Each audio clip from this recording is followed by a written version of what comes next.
अच्छा, सबसे पहले मेरा नाम तो तलहा ज़फ़र है और मेरा आपसे सवाल है जो पीपी से आए हैं। मुझे खुशी इस बात की है कि यही लोग थे जो कि इनके जो अपना chairman peoples party Nawaz Sharif साहब के या शहबाज शरीफ साहब की कैबिनेट में थे, और वही लोग अब कुछ ना कुछ सॉफ्ट कॉर्नर रखते हैं पीटीआई के लिए। सबसे पहले तो इस बात की खुशी है कि आहिस्ता आहिस्ता वो, जैसे हम सुन रहे था कि चोर जब चोरी कर लेते हैं उसके बाद देखते हैं कि अब किसने क्या चीज़ लेनी है, तो खुशी मुझे इस बात की है। सवाल आपसे है अपना अता तारड़ साहब के, आपको नहीं लगता कि जब इलेक्शंस हो जाएंगे, क्योंकि पीटीआई के तमाम कैंडिडेट अब आज़ाद उम्मीदवार लड़ रहे हैं, उसके बाद इनके साथ वैसे किया जाएगा जैसे बाई इलेक्शंस में लोगों को रिवेंजफुल पॉलिटिक्स को देखते हुए इस तरह किया गया कि उनको दोबारा बाय आर्म फोर्सेज है जैसे ही उनको दोबारा से उनको ब्लैकमेल करना।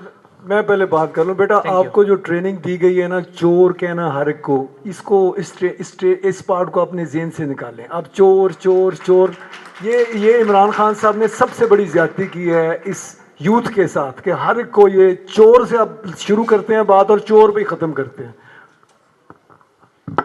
जब पीटीआई बनी थी तो फिरदौस आशिक अवान साहिबा से लेके फवाद चौधरी साहब से लेके गुलाम सरवर खान साहब तक, ये तमाम वो लोग थे जो दूसरी पार्टियों से ला के तरीके इंसाफ जिनको ज्वाइन कराई गई थी। पंजाब में हम सिंगल लार्जेस्ट पार्टी थे, हमारी 130 सीटें थीं बावजूद बदतरीन सियासी इंतकाम के, और पीटीआई की 120 सीटें थीं। उसके बाद आज़ाद उम्मीदवारों को ला ला के शामिल करवाया गया।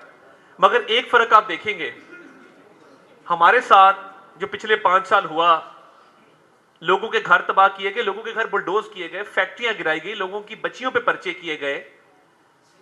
कोई पार्टी छोड़ के भागा नहीं, कोई पार्टी छोड़ के कहीं और नहीं गया।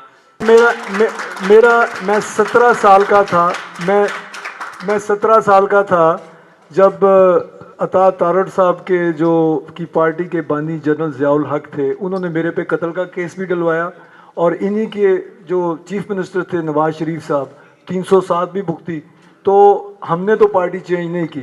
तो अगर आपके लोग पार्टियां चेंज कर रहे हैं तो इट मीन्स दे उनकी कमिटमेंट में फ़र्क है। मेरा नाम कोमल इसाक है। मेरा क्वेश्चन है तारड़ साहब से। इनका कहना था कि 2018 में पीटीआई कंधों पे बैठ के इक़्तिदार में आई, तो मैं इनसे सिर्फ ये पूछना चाहती हूँ कि शहबाज शरीफ 2021 से 22 से क्या करने जाते थे गाड़ी की डिक्की में बैठ के, कहाँ जाते थे? हिस्ट्री पढ़ना ना छोड़ें थोड़ा, चले वो आपकी राय है ना, आपकी राय है ना, आपकी राय है।